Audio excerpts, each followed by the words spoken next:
A diferencia de la historia secular, que restringe su enfoque a las acciones y preocupaciones humanas, la historia bíblica cuenta la historia humana desde la perspectiva de Dios, con su enfoque en las acciones y preocupaciones divinas.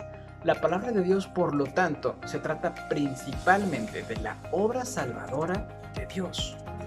La Biblia nos da o nos cuenta el drama de esta historia de salvación desde un punto de vista divino.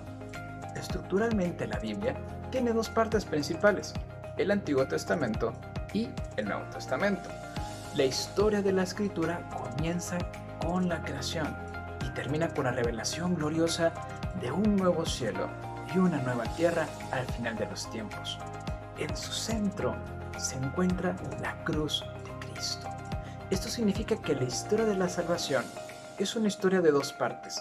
Es un relato de las promesas de Dios antes de la venida de Jesús y es un relato del cumplimiento de esas promesas por parte de Dios en la vida, muerte y resurrección de nuestro Señor Jesucristo, de modo que toda la historia humana después de su venida está marcada por la redención que Él realizó. Los temas a cubrir en la lección de hoy son el uso de la tipología en las Escrituras, la Escritura como un regalo de Dios por el bien de nuestra salvación y la historia de la salvación como historia del pacto.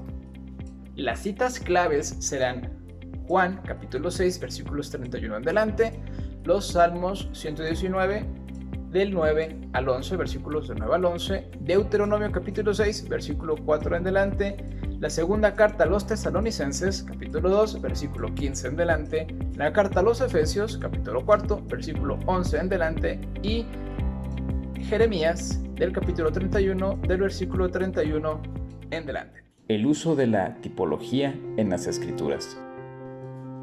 La Sagrada Escritura, como dijimos antes, es un libro que habla sobre nuestra historia. Sin embargo, en Occidente estamos acostumbrados a contar la historia poniendo énfasis en los acontecimientos políticos, tecnológicos o bélicos, especialmente los bélicos, pero el pueblo hebreo de entonces, la perspectiva que tenían era distinta. Ellos buscaban contar la historia de la humanidad a la luz de las alianzas con Dios. A la par, Dios inspiró a los hagiógrafos, a los autores divinos, en el uso de figuras literarias, poesías, paralelismos, parábolas, profecías y muchos otros que rara vez se encuentran en los libros de historia modernos. Una de estas es la tipología. La tipología va muy unida a las profecías. Estas, a través de hechos, expresiones o personas inspirados por el Espíritu Santo, en el Antiguo Testamento prefiguran hechos o personas del Nuevo. Por ejemplo, el diluvio en los días de Noé. Encontramos una tipología del bautismo y es explicada en la primera carta de Pedro capítulo 3. Podemos encontrar prefiguraciones de la Virgen María, como por ejemplo en el Arca de la Alianza, pero principalmente están centradas las tipologías en la persona de Jesús. El propósito y valor de la tipología, su estudio, nos muestra cómo Jesús fue prefigurado a lo largo de todo el Antiguo Testamento. Adán, Abraham, Isaac, Melquisedec, Moisés, la cena pascual, el templo, todos estos revelan la profunda unidad entre el Antiguo y el Nuevo Testamento, o también conocidos como la Antigua y la Nueva Alianza. La Escritura como un regalo de Dios por el bien de nuestra salvación. Como vimos en el capítulo anterior, Dios quiere formar una alianza con el hombre, quiere formar una familia. Esta alianza fue sellada a través de hechos y gestos que prefiguran a Cristo y que a lo largo de este curso iremos descubriendo de poco a poco. Estas alianzas clave sirven como un esquema de toda la Biblia. Si las conocemos y entendemos, vamos a tener una buena comprensión de la trama completa de la Sagrada Escritura. Examinando las divinas alianzas, crecerá nuestro conocimiento de las maneras en que Dios, como Padre amoroso, comparte la verdadera vida en el Espíritu por la cual Jesús murió en la cruz. Son estas el modo en que Dios se dio a conocer a sí mismo y son con las que nos sigue hablando y cumpliendo sus promesas. Hay una diferencia muy significativa con respecto a las alianzas entre el Antiguo Testamento y el Nuevo Testamento. La antigua alianza es administrada por Dios con hombres que fungen como mediadores bajo juramento y que pecaron, como Adán o Israel, desencadenando las consecuencias de no cumplir el pacto. En contraste, la nueva alianza es establecida por Dios hecho hombre, Jesús, pero solo hasta que sufrió completamente las consecuencias del incumplimiento de las alianzas anteriores. Las consecuencias son la muerte, y la bendición, para quien cumple su parte, es la vida. La Sagrada Escritura es mucho más que un álbum familiar donde encontrar nuestra historia. La Sagrada Escritura no son hechos a contemplar, sino para vivirlos, para hacerlos nuestros y participar de forma activa de ellos. El poder contar con ella íntegra es todo un regalo de Dios. Mutilarla o modificarla es una grave falta. Si la Sagrada Escritura no solo nos habla de Dios, sino de cómo llegar a Él. Modificarla es borrar parte de ese mapa, es cambiar de lugar las señales en el camino. Es un grave error. El Espíritu Santo inspiró a la Iglesia para saber reconocer y recopilar los libros que en verdad estaban inspirados de los que no. Desde la primera recopilación hecha en la versión de la Septuaginta, a la traducción de San Jerónimo y la definición del canon por San Atanasio, hasta la división por versículos por San Pagnino, y así hasta llegar a nuestros días, con mejores traducciones que otras, pero todas transmitiendo fielmente el mensaje de Dios. La Biblia es un tesoro y debe ser valorado y compartido. Se puede comparar como una reliquia familiar que se transmite de generación en generación. El valor de la Escritura se basa principalmente en este hecho. Fue escrita para instruirte para la salvación. Por medio de la Escritura el Señor se inclina y nos habla a nivel humano, pero con el propósito de elevarnos a un nivel divino, por medio de su gracia. En efecto, la Biblia elimina las conjeturas de nuestros esfuerzos por complacer a Dios y vivir como sus hijos. Enseña que nuestras vidas están bajo la autoridad soberana de la palabra de Dios, y así nos instruye en asuntos de la vida familiar, la vida social, la vida personal y, por supuesto, la vida espiritual. El Espíritu Santo y la interpretación de las Escrituras. San Pablo escribe a una comunidad cristiana primitiva en el norte de Grecia. Así que, hermanos, manteneos firmes y estar atentos a las tradiciones que les he transmitido y enseñado, ya sea de palabra o por escrito. Al decir de boca en boca, Pablo insta a sus lectores a observar todo lo que les enseñó de forma oral y en persona. Al especificar carta, les indica que sigan sus instrucciones escritas enviadas en una ocasión anterior. Noten que Pablo subraya la autoridad de esta tradición oral y de la tradición escrita. Aún así, tener una instrucción oral y escrita de los apóstoles no es suficiente. También necesitamos una interpretación fiable. Después de todo, la mala interpretación es un peligro real.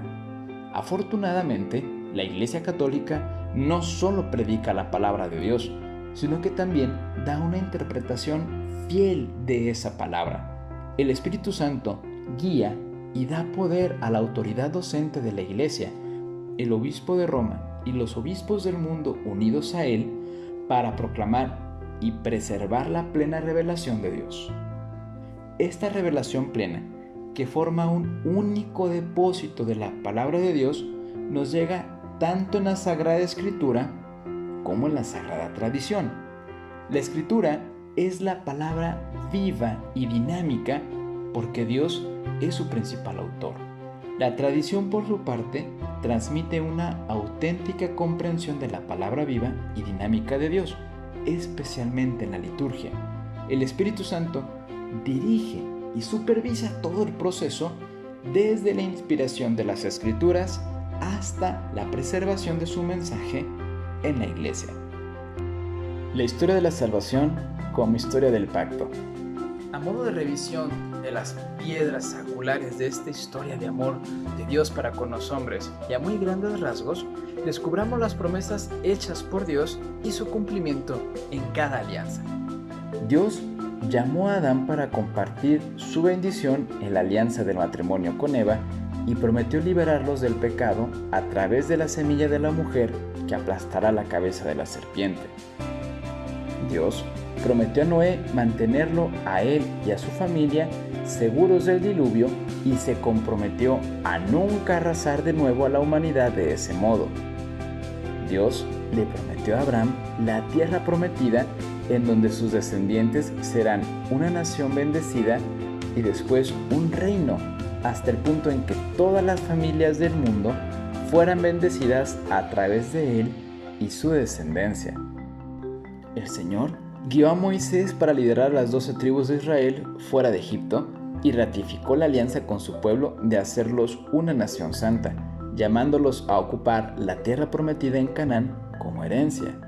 Dios hizo una alianza con el rey David para construir un reino en todo el mundo, estableciendo el trono sempiterno con el hijo de David sobre todas las naciones unidas en una familia en la común adoración al Padre Celestial en su casa, el Templo de Jerusalén. Finalmente, el Padre cumple todas sus anteriores promesas con el regalo de su Hijo, Jesús, que cargó sobre sí la maldición de las alianzas rotas en orden de crear una nueva y definitiva alianza en el ofrecimiento de su carne y de su sangre, de modo que todos pudiéramos ser unidos en una y definitiva alianza, una y definitiva familia, una santa, católica y apostólica.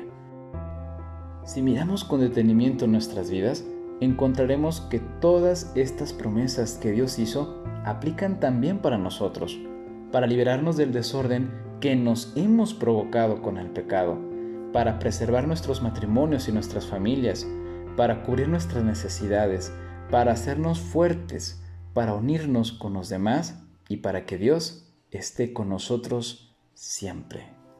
La Santísima Trinidad es la eterna familia de la Alianza. Todos los seres humanos estamos llamados a convertirnos en miembros de la familia de Dios para servir como instrumentos en el Padre, instrumentos de reconciliación a través del Hijo por medio del Espíritu Santo. El poder humano por sí solo es incapaz de completar esta tarea. ¿Qué es lo que comúnmente une a las personas en una sola familia? Compartir la sangre y los apellidos. De la misma manera, la familia de Dios, la Iglesia, está unida en un banquete familiar, la Eucaristía, la carne y la sangre de Cristo. De forma similar al apellido, nosotros, la Iglesia, somos unidos a través del bautismo, al renacer en la familia de Dios, bajo el nombre del Padre, del Hijo y del Espíritu Santo. Estos, la Santísima Trinidad, son la primera y original familia de la Alianza. Como dijo el Papa Juan Pablo II, Dios, en su profundo misterio, no está en soledad, está en familia, en paternidad, en filiación y en la esencia de toda familia, el amor. La Santísima Trinidad es la eterna y perfecta fuente de la alianza. Cuando Dios hace alianzas con nosotros, es su forma de mostrarse tal cual es. Es, en resumen, alianza, lo que Dios hace, porque alianza es lo que Dios es. Desde una pareja pecadora expulsada del paraíso hasta Dios redimiendo y llamando a todos a su familia en el cielo, esta milagrosa transformación es la historia de la alianza en la Sagrada Escritura. La familia de la alianza de Dios se volvió universal gracias a Cristo, y desde el principio Dios planeó que Adán y Eva fueran los primeros miembros de esta familia. Ahora nos toca hacer un acercamiento a esta primera alianza entre Dios y nosotros. Vayamos a dar una mirada de cerca a donde esta historia de amor inicia. Para terminar esta lección, hagamos las siguientes preguntas para reflexionar. ¿Puedes pensar en algo en esta lección que nunca hayas considerado antes o incluso escuchado antes? Si es así, ¿cómo podría esta nueva información impactar tu relación con Dios y con los demás? Intenta recordar la última vez que te sentaste a leer la Biblia por tu cuenta. ¿Qué parte de las Escrituras leíste? Echa un vistazo al Salmo 119 en sus versos del 9 al 11. ¿Cómo podría afectar a su vida diaria el hecho de memorizar parte de las Escrituras? Para terminar esta lección, hagamos la siguiente oración. Gracias, Señor, por tu palabra que hemos escuchado. Ayúdanos a comprender cuál es la respuesta adecuada a lo que tú hablas dentro de nosotros. Señor, da siempre tu palabra cotidiana. Ella es como el pan, sacia y a la vez provoca hambre de ti. Ella es como el agua, riega, refresca, fecunda, limpia. Ella es como la luz, ahuyenta las tinieblas del error y del pecado e ilumina los ojos del alma para ver mejor nuestra vida. Ella es como una voz misteriosa y penetrante, cuestiona y responde, alegra y fortalece. Ella es como una espada de doble filo, penetra en el íntimo del ser, hiere y sana, angustia y libera, inquieta y al mismo tiempo nos trae paz. No nos hagas faltar nunca, Señor, el pan cotidiano de tu palabra.